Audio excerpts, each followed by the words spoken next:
Welcome to tonight's Saturday Night Special, episode 108. I'm Branchy Soleil, and I challenge you today to invest in yourself, invest in others, and develop your influence by using your time, talent, and treasure to serve your calling. One way to do that is to listen to Scott Mader and his podcast, Inspired Stewardship. And as part of that, surround yourself with people who have a positive attitude and describe themselves and others in a positive way. Of course, having activities in your life like meditation can be helpful. And then learning to not try to expect results, but instead set your goals around the processes that you use. Welcome and thank you for joining us on the Inspired Stewardship Podcast. If you truly desire to become the person who God wants you to be, then you must learn to use your time, your talent, and your treasures for your true calling. In the Inspired Stewardship Podcast, you will learn to invest in yourself, invest in others, and develop your influence so that you can impact the world. In tonight's Saturday Night Special, I share with you why caring is a muscle that you have to work like any other. I share how gratitude can actually help you exercise your caring muscle. And I also share some tips on how you can develop and maintain a more positive attitude. One area that a lot of folks need some help with is around the area of productivity. Getting not just more things done, but actually getting the right things done can be really tough. I've got a course called Productivity for Your Passion that's designed to help you do this and then to hold you accountable and walk with you so that you can tailor productivity not just to be getting more done, but actually getting the right things done. What's more, we take the approach of looking at your personality and how you actually look at things in the world and tailor the productivity system to your personality. Because the truth is, a lot of the systems that are out there are written really well for somebody with a particular personality type.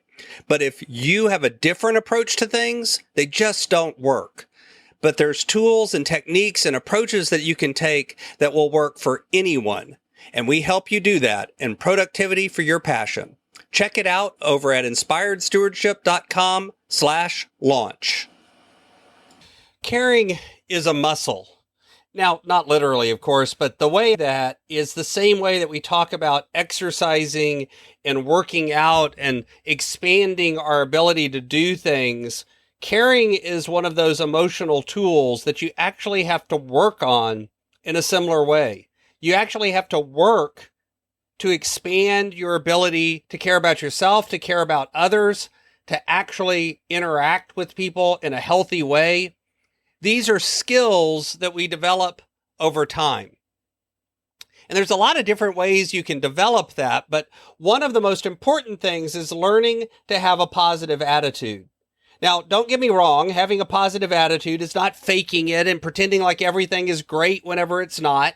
In fact, having the emotional maturity to recognize and admit when things are not going well is actually important and part of learning the skills that it takes to really care for others. But the truth is that gratitude and learning to recognize what you're grateful for and pay attention to it and learning to be grateful for the little things is one of the most fundamental tools that you can use for learning to practice the art of caring for others. Recognizing what others do for you, recognizing what little things like just the sunrise or the breeze on a warm summer evening, how these things can change how you feel, and practicing and recognizing the blessings and the good things that are in your life, whether they're little or whether they're big, becomes one of those ways that you can practice the act of caring. I've also had people write each evening 5 people that they are thankful for, and actually write why you're thankful for them. What is it about them that you care about? Why do you care for them? And do that each and every night for 30 days, but never repeat the names. That's 150 names that you have to identify a reason why you care for them. These actions and these attitudes and these activities help us begin to develop a caring muscle.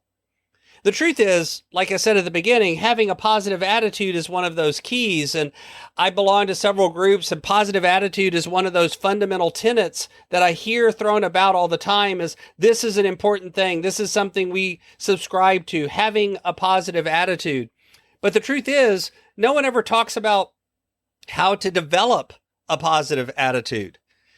That first technique that I just gave is one of those tools. One of the ways to develop a positive attitude is to be aware of and be thankful for the good things that are present in your life. Another activity that you can do to help you develop a more caring muscle and a more positive attitude is push yourself to do a little bit more each and every day than you did the day before. Also, you need to watch your language, both the language in your brain and the language that you speak out loud. Describe yourself and your life and your opportunities and use positive words. And as part of that, surround yourself with people who have a positive attitude and describe themselves and others in a positive way. Of course, having activities in your life like meditation can be helpful. And then learning to not try to expect results, but instead set your goals around the processes that you use.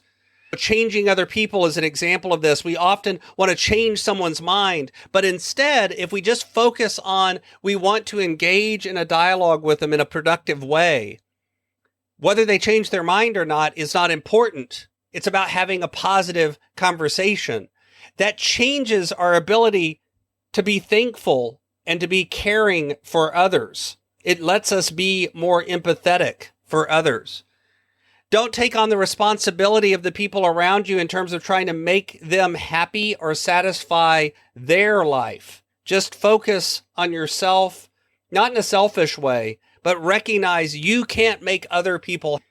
Try to focus and understand that everyone has limitations, including you, and that's okay. And try to pay attention to what is it that you get to do, not what you have to do. Instead, phrase everything in terms of a choice. What are you choosing to do? And as you practice these activities, you will begin to focus on being more grateful, being more caring, having a more positive attitude, and growing that muscle of caring for others. Thanks for listening. Thanks so much for listening to the Inspired Stewardship podcast. As a subscriber and listener, we challenge you to not just sit back and passively listen, but act on what you've heard and find a way to live your calling. If you enjoyed this episode, please do us a favor. Go over to inspiredstewardship.com/iTunes rate, all one word, iTunes rate. It'll take you through how to leave a rating and review and how to make sure you're subscribed to the podcast so that you can get every episode as it comes out in your feed. Until next time, invest your time, your talent, and your treasures. Develop your influence and impact the world.